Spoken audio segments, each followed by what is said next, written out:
Today I wanted to talk about drawing faces and how I draw loosely and quickly, and this is going to be a practice session in sketching faces using ink and how I do it quickly, with tips and tricks on how to get proportions correct, but just sort of letting go and drawing faces quickly and easily. When drawing faces, it's important to realize the shape of a face. It's usually like it's rounder on top and narrower on the bottom. So one way to do it, now that I've done it so many times, is I just sketch it out. But you can do it by drawing a circle and then a half a circle underneath. The shape of a head is oval. Because I've done it so many times, I do it like this, but again, you can do it with a circle and half a circle, and that's okay. When I'm practicing, I don't mind that these lines show up. I think it adds to it. So I'm going to draw, 6 of these. My cat has decided to join me. Bear is making an appearance. Bear. He wants to be the star. Don't worry if your lines are weird, if the shape doesn't look right. Just draw a series of faces. Let's do 6. And look, none of them are perfect. It should be more of an egg shape, rounder on top, narrow on bottom, but not everybody's face shape is like that. I'm going to zoom this in. And then, okay. Now all I'm using is a Sharpie, just a regular Sharpie. You don't need anything fancy. I might actually just get a few more Sharpies. One of the things I like about Sharpies is that, or drawing in ink, is that you cannot erase your mistakes and you have to work with what you've done and make it work. And I find that that is very challenging to do. But if you keep going, you can eventually make it work and work with your mistakes rather than erase things and starting over. Divide the face in half and go up a little bit. So this is, half the circle there, and then go up a touch. Okay, and that's where your eyes are going to be at the top. So again, if you divide it again in half again, you could see where sort of the pupil is going to be. Okay, we'll just put it there, and then you're going to do like a half a circle.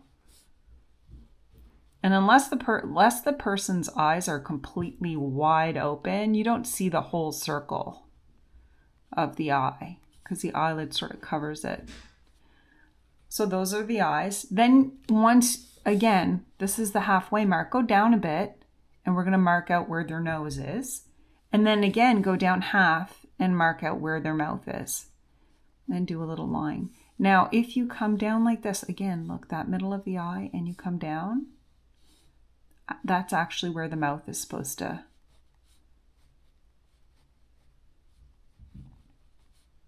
end. I don't always do it that way, but then I do 3 circles. 1, 2, 3, and I've got the mouth. The eyebrows, you can put, creating emotion means you can have the eyebrows up high, you can have them down low, you can have them at an angle. In this scenario, I'm just gonna do again like a half a circle, or I don't know, like just a little curved line for her eyebrows. The nose you can leave like that if you want. There's different ways to do the nose. You can leave it like that. That's perfectly fine. You can do 2 little dots for the nostrils.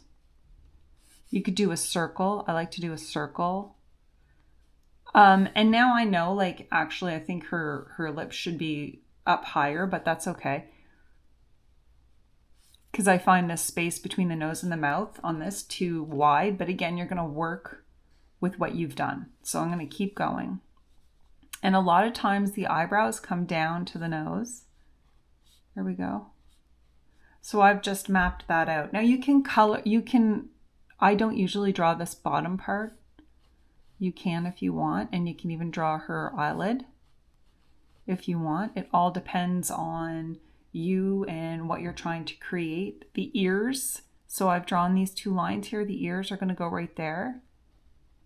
And I'm not really concerned too much with the ears, simply because I'll usually draw hair. So That covers the ears. And then the neck at the end of the eyes, you can just sort of draw a neck. That wider neck doesn't look as feminine, so usually I usually try to curve them both to the side because she's going to be doing something. So like just depending on her pose. And I like the scratchy lines so it doesn't bother me. Now I'm going to go back to my Sharpie. So if I was doing this, I like the look of a Sharpie and go over it a bit. I'm not a fan of her nose, but I'm going to let that go. And so I'm just going over it. I'm going to add earrings to her. And her hair, you can do anything for the hair. Like you could literally, I'm just doing a half a circle for her hair. And you could leave it like this and maybe put a headband here if you wanted, which I might do. I might put a headband. And then I actually do another circle to the side because sometimes I like their hair to have that kind of hairdo. You can even just do like a straight line. Straight line. I like the eyes looking in another direction. So this lady is looking elsewhere. I'm going to do the nose like with the 2 dots there and a high arching eyebrow, kind of like something like the 50s.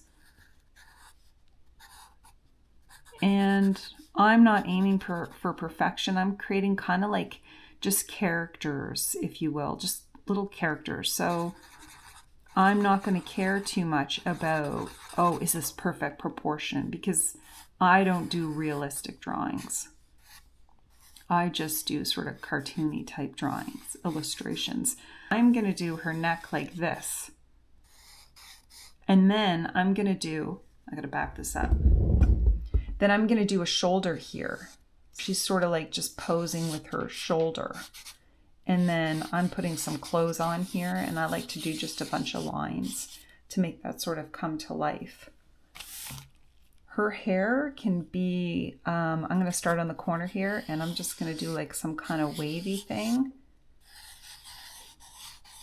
And I'm going to leave that because when I color it in, then I can add some shadows and really work on that face.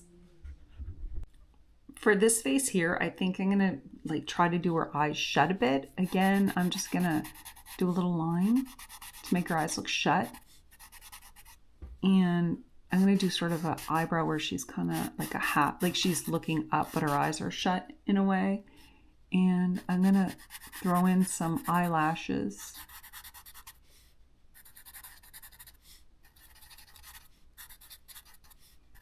Obviously, she has a lot of makeup on. Okay, so there we go. Adding the eyelids. And if she's kind of has an upward looking face, again, I'm going to do the nostrils kind of like this. And I'll map it in, I'll color it and shade it with some markers. And now I'm going to do her lips. Now you can do what I've done with the other ones with this circle, circle, circle, like 2 circles on the top and 1 on the bottom. But this one I think I'm going to try to do like, this is an exaggerated kind of face, obviously, but there we go. I have her eyes shut. She's kind of looking upward. I'm going to give her a bit of a longer neck. And I'm going to give her big earrings. And now I'm just mapping in some hair. I don't care too much about hair. I'll just make curvy lines and whatever. It doesn't matter to me. There's her hair. And I'm going to give her some fancy, I don't know if that's a necklace or what that is. But again, it's just playing around. You're just literally drawing a bunch of egg shapes and adding a bunch of different types of eyes and features. I'm just gonna give her some eyes and she's gonna look straight ahead. I'm gonna give her the eyelashes on the bottom. It's just fun to try different things. Give her some thicker eyebrows.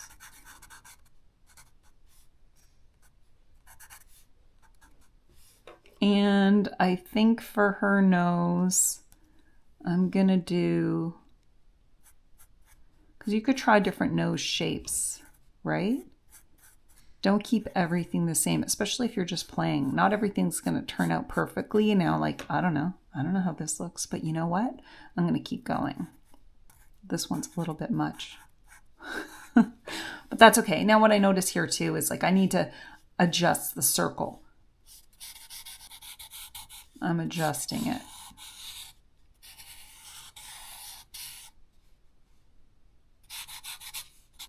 I'm going to give her more of a serious hairdo since she looks so serious.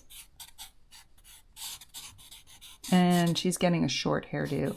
And I'm just doing triangular, like I don't know what I'm doing. I'm playing around. And that's the fun of drawing, is you're just playing around and seeing what you can create.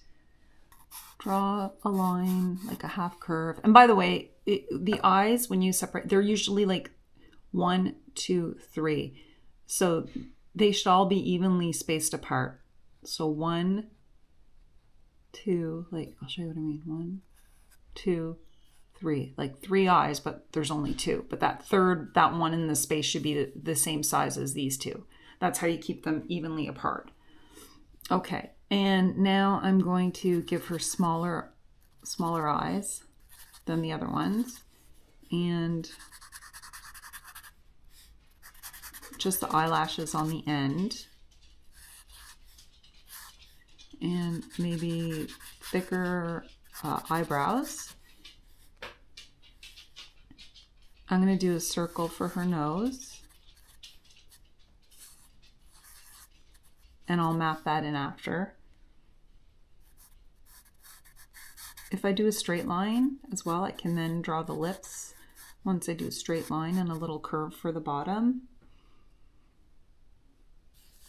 And normally there's a space after the eyes. I don't usually do that. Like usually when you see a face, it goes something like this. But I kind of like it when I have no space, but that's okay. I'm not going for accurate. I'm not going for perfection, as if you've watched my videos, you know that. So again, just I like these sort of crazy lines for this woman. And a little crazy hair for her as well. Some earrings. That's what I'm going for today. I think before you even get into adding shadows and colors and shading your ladies in, it's important to sort of practice drawing the faces. I like Sharpie markers, again, because you can't erase your mistakes, but also it's not water soluble, so you can, if you do decide to start shading things in, like if you're painting over the black marker, it won't even matter because it's not gonna smear or smudge.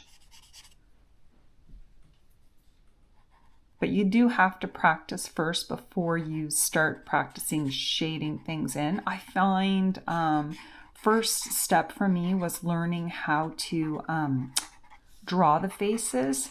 And then the next part was learning how to shade in the faces and, color the faces. It's almost like different steps in the learning process.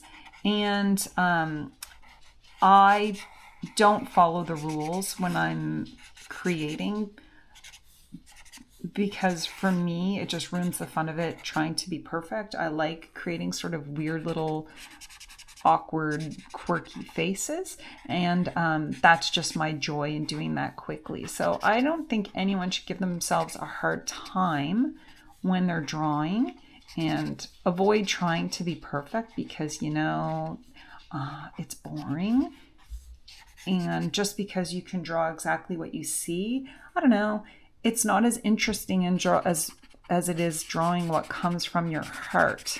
And that's what I'm trying to do. That's why I try to go with the flow. It's taken years because I used to try to draw perfectly and I got very frustrated, and it was only when I let go that I had a lot of fun.